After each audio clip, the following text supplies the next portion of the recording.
today's video, we are going to be dissecting every single part of the sales page that has helped me bring 7,000 students in my very first and most successful online course that I started back in 2019. So I'm going to teach you exactly what are the things that I have done correctly and what could be the things that I think I'm going to change from here on forward. So if you have been writing and you have been thinking about doing or creating your sales page for your online course or your membership, well, you're in for such a treat. We're going to be dissecting mine today so that you would know exactly what to put. Without further ado, let us dive right in.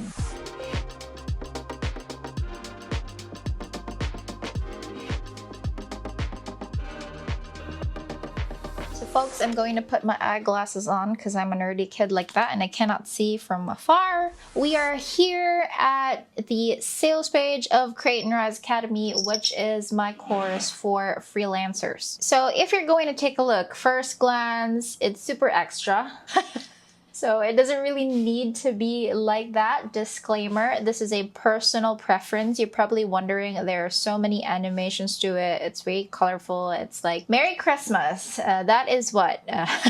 But this is definitely a personal preference. I really love my colors to be bright, shining, has purple, you know, all these things. I'm a loud person in that way. I like beautiful things. And so I want to make sure that my sales pages are also beautiful and at the same time it converts. So I have had plenty of mentors over the years that would tell me not to put a logo in the center and just, you know, use this very white space to like put the headline here at the top. So instead of the headline being here, I would have it somewhere over here. Like this very space is unnecessary, like that's what they would say. But I think that putting a logo in the middle is kind of like an anchor to the entire page. It gives you the gist right away. What is that sales page that you are viewing? And so I think I'm going to continue putting that there.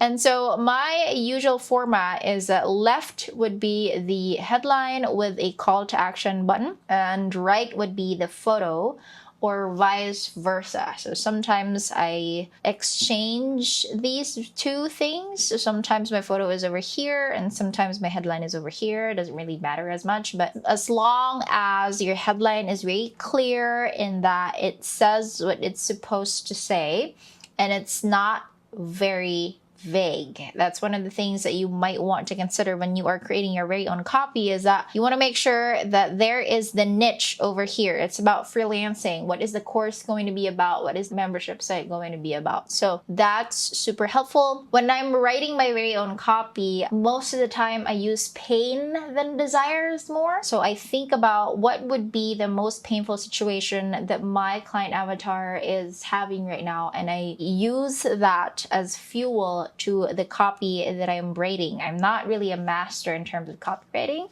I just learned how to do that because I had to, as a person who has to be able to sell her online courses. So I kind of gotten better over the years, but you know, it takes a while, it takes practice. And so I'm not sure if I'm the right person that you should be asking when it comes to copy, but you know, here's how I'm doing mine. And then when you go down, I have this thing that's called TLDR. Almost all of my sales pages, as a person who has a self-proclaimed ADHD, I put a really huge TLDR headline in my sales pages with a video in it, just to make sure that I cater to those who doesn't want to read the whole thing. Because if we're being honest, sales pages are extremely long, and sometimes it takes a lot of mental strength to be able to finish reading into the entire thing. And so I want to make sure that I'm getting my fellow ADHD friends covered. And so that is why I have a video or an explainer video that is less than 5 minutes to cover every single thing that I have written in the sales page. But then if we continue going down here, there's more copy to that, and I have a visual representation of the path that I'm going to be taking my students to. So this is what we call the roadmap. You should have a roadmap in your sales page as to where you're going to be taking your students to. It's kind of like letting your students know right away, or your prospect students know right away, that you're going to be taking them into a certain direction, and you know exactly what's going to happen if they finish the entire module. So that's giving them sort of like the confidence rather than the skepticism that you know exactly what you're talking about, and that you're also a master of your very own subject matter. So there. So the next couple of sections is just copy. It really varies on what you're going to be putting in your copy. Some people put stories. I like mine to be on bullet points rather than stories. I don't put a lot of stories in my copy. I put more of like bullet points if you're seeing them. So I like my copy to be skimmable, if that makes sense. Because if it's a story, and if it's a long story, if you came across the middle part of it and that's the first thing that you've read, it doesn't really make any sense until you have to like backtrack, scroll up or scroll down in order to get the entirety or the thought. But if you're going to be doing like bulletized or bullet points, I have figured over the years it's a lot easier to read, and at the same time it gives people the freedom as to which to read, you know? So if, for example, they just stumbled upon this very paragraph and they thought that was awesome, then it would convince them to buy that very course, rather than like coming across a part of the story and it really doesn't make any sense until they read the whole thing. So that's kind of like my goal when it comes to the bullet points. And then if you're going to notice, my call to actions are super big and very attractive. So there's like animation there. Again, you don't really need to put animations, just like, you know, I'm giving you a permission not to do it. A lot of sales pages that I see are very minimalist, and this again is just a personal preference. You don't really need to be doing this, to be honest. Like, it's okay. Alrighty, next one, of course, testimonials have to be there.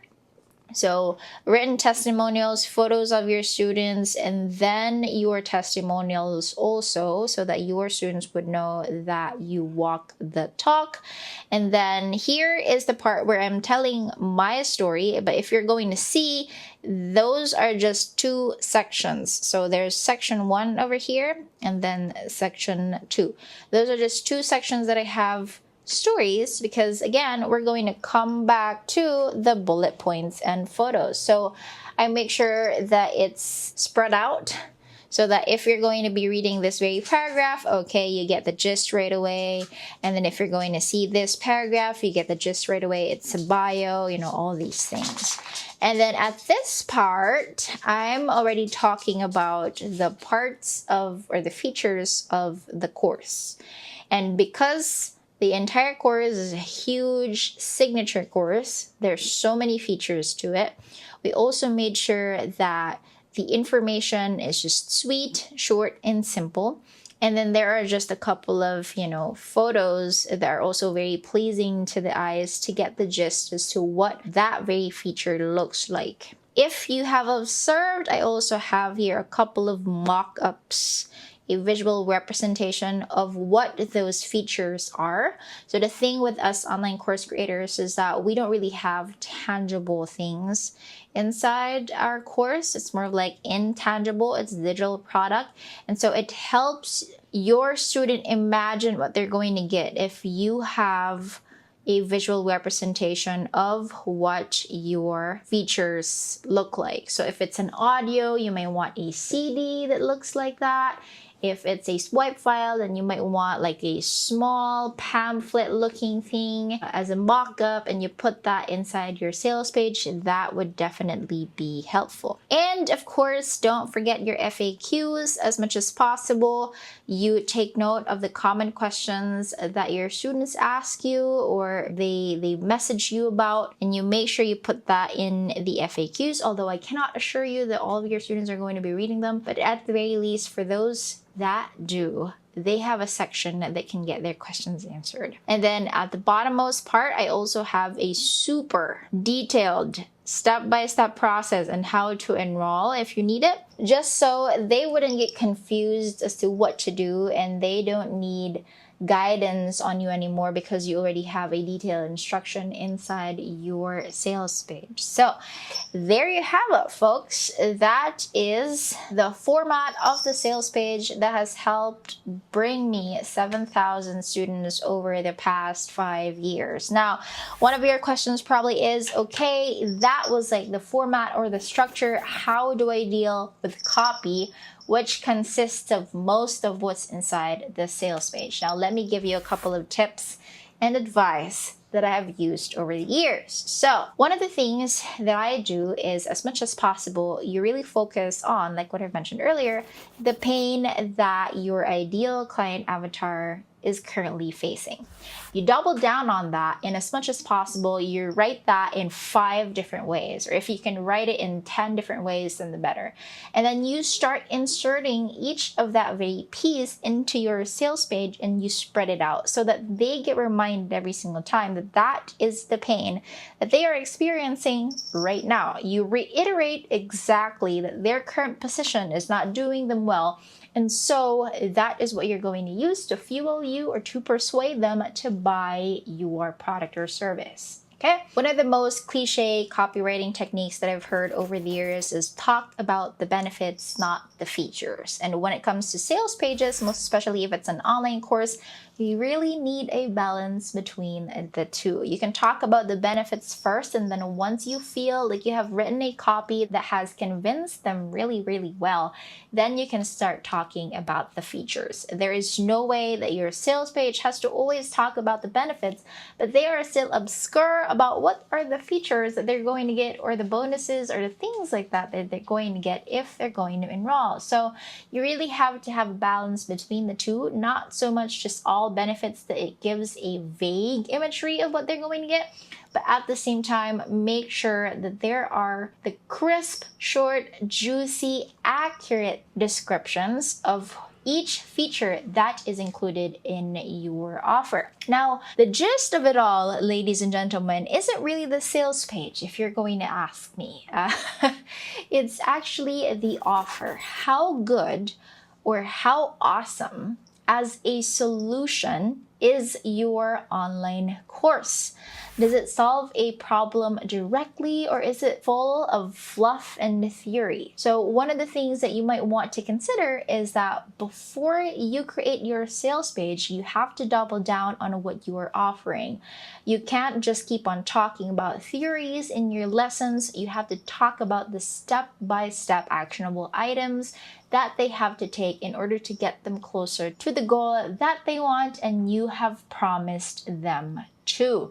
So once that offer is set, once you have doubled down and spent hours, days, and cold nights in the offer or on all the things that you are going to be including in your online course or in your membership, say, then just make sure that you include that in your sales page as features, right?